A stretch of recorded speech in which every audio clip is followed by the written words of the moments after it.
नमस्कार साथियों, स्वागत है आप सभी का सत्या एक्सीलेंट यूट्यूब चैनल पे। अभी आप स्क्रीन पर एक नोटिफिकेशन देख रहे हैं। ये नोटिफिकेशन जारी किया गया है Railway Recruitment Cell West Central Railway की तरफ से, जिसका लोकेशन जबलपुर रखा गया है। यदि आप आईटीआई कंप्लीट कर चुके हैं और आईटीआई के बाद आप रेलवे में अप्रेंटिस करना चाहते हैं तो आपके लिए सुनहरा मौका है। वैसे मैं आपको बता दूं, बहुत सारे छात्रों का ये कहना होता है कि अप्रेंटिस करने से कोई भी फायदा नहीं होता है, लेकिन मैं आपको बता दूं, यदि आप रेलवे से अप्रेंटिस कर लेते हैं तो जितने भी यहाँ पर ग्रुप डी के पद है उसमें आपको छूट भी मिलेगी। यदि सरकारी नौकरी की वैकेंसी आती है रेलवे में और उसमें आपको ग्रुप डी के पोस्ट देखने को मिलते हैं, तो यदि आपने अप्रेंटिस कंप्लीट कर रखा है तो आपको छूट भी मिलेगी। तो ये चीज़ आप ध्यान रखिएगा, कोई भी चीज़ यहाँ पर बेकार नहीं होती है, बल्कि वहाँ पर जहाँ पर इसका इस्तेमाल होता है वहाँ पर आप इसको लेके जाएंगे तो वहाँ पर आपको समझ में आएगा कि इसका बेनिफिट क्या होने वाला है। तो सभी लोग इस वीडियो को ध्यान रखिएगा,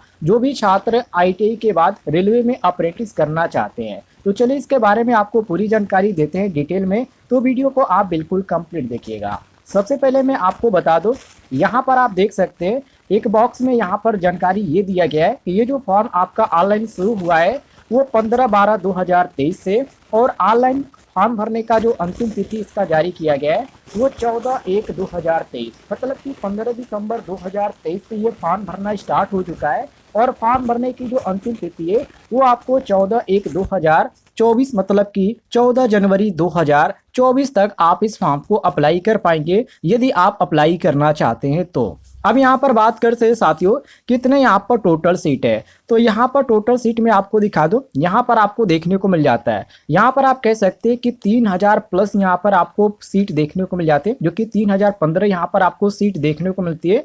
तो जो भी छात्र यहाँ पर अप्लाई करना चाहते हैं, आप यहाँ पर ध्यान से देख लीजिए आपके लिए यहाँ पर कितनी सीट खाली है और किस डिवीजन में आप अप्लाई करना चाहते हैं। डिवीजन की बात करें तो मान लीजिए यहाँ पर जो कॉलेज होता है वो कॉलेज जो होता है, एक कॉलेज में कितनी सीट खाली है, दूसरे कॉलेज में कितनी सीट खाली है, तीसरे कॉलेज में कितनी सीट खाली है, इसी तरह आपका जो होता है यूनिट होता है। तो जैसे कि यहाँ पर जेबीपी में आप यहाँ पर देखेंगे, जेबीपी डिवीजन में तो जनरल के लिए 472 सीट खाली है, एससी के लिए 176 है, एसटी के लिए 86 है, ओबीसी के लिए 312 है, ईडब्ल्यूएस के लिए 118 है। टोटल यहाँ पर 1164 जेबीपी में आपको देखने को मिल जाते हैं। उसी तरह यहाँ पर बीपीएल डिवीजन में आप देखेंगे तो इसमें टोटल आपको 603 सीट खाली देखने को मिल जाती है।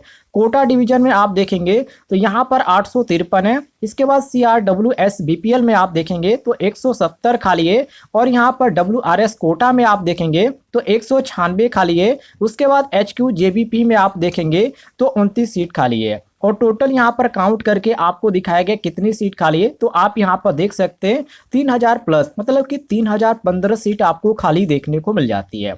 इसके बाद यहाँ पर उम्र की बात करें, कितने उम्र के छात्र इस फॉर्म को अप्लाई कर पाएंगे, तो उम्र के बारे में आप यहाँ पर देख सकते हैं, जो कि यहाँ पर लिखा भी गया है एलिजिबिलिटी कंडीशन एज लिमिट। तो इसमें साफ तौर पे कहा जा रहा है कि कंप्लीट आपका जो उम्र होना चाहिए वो 15 साल होना चाहिए। ये चीज़ आप ध्यान रखिएगा। और ये जो आपका उम्र मिलाया जाएगा वो 14/12/2023 की डेट से मिलाया जाएगा। यदि आपकी उम्र 14/12/2023 की डेट से 15 साल कंप्लीट हो जाती है तो अप्लाई कर सकते हैं। और ज़्यादा से ज़्यादा आपकी जो उम्र होनी चाहिए वो 24 साल होनी चाहिए, मतलब कि 15 से 24 साल के आप हैं तो अप्लाई कर सकते हैं। यदि यहाँ पर बात करें छूट की, तो जितने भी छात्र SC/ST के अंतर्गत आते उनको 5 साल की छूट है, और जो छात्र ओबीसी के अंतर्गत आते उनको यहाँ पर 3 साल की छूट देखने को मिल जाती है। नीचे आप आएंगे साथियों स्क्रॉल करते हुए तो यहाँ पर इसके बारे में क्वालिफिकेशन के बारे में जानकारी दिया गया है।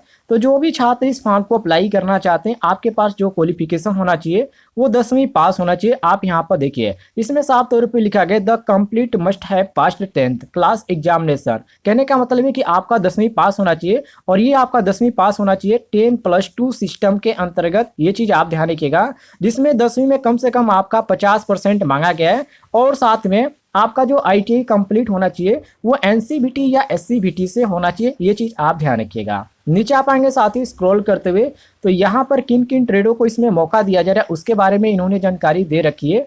तो यहाँ पर देखिए जो इसमें यहाँ पर रखा गया, यहाँ पर कारपेंटर रखा गया, इसके बाद computer operator and programming assistant रखा गया, इलेक्ट्रीशियन ट्रेड रखा गया, इलेक्ट्रॉनिक मैकेनिक रखा गया, फिटर ट्रेड रखा गया, पेंटर जनरल रखा गया, प्लम्बर ट्रेड है। इसके बाद यहाँ पर पंप ऑपरेटर कम मैकेनिक भी आपको देखने को मिल जाता है। नीचे आ पाएंगे तो यहाँ पर और भी जो यहाँ पर डिवीजन है उसमें आपको अलग अलग डिवीजन के अंतर्गत अलग अलग ट्रेड देखने को मिल जाते हैं।